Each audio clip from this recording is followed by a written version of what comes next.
St. George legend. Once upon a time, in a Catalan village, There lived a dragon in a cave. people were scared of him. He blew fire from his mouth, and he was always very hungry.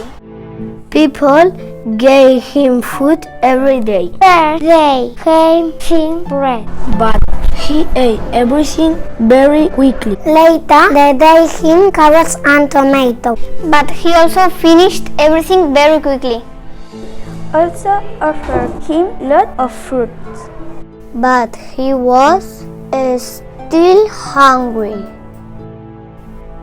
People from the village met to decide what to do. They decided to give him animals. They gave him hens, then pigs,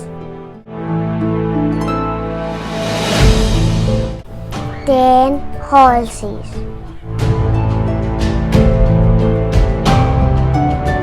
until they finished all the animals.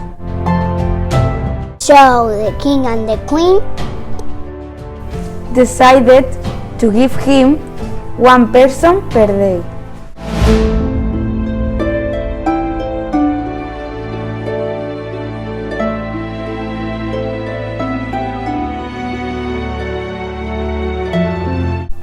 But the queen had an idea. They would make a raffle. People would put their names in a chest. The prince too.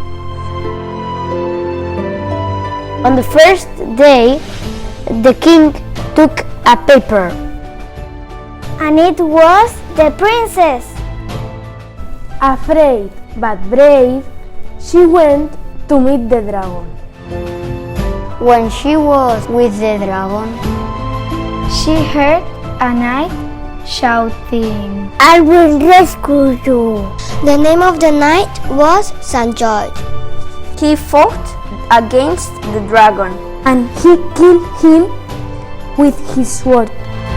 From the blood of the dragon, it grew a beautiful red rose. George took the rose. And he gave it to the princess. The princess was so happy that she hugged him. The end.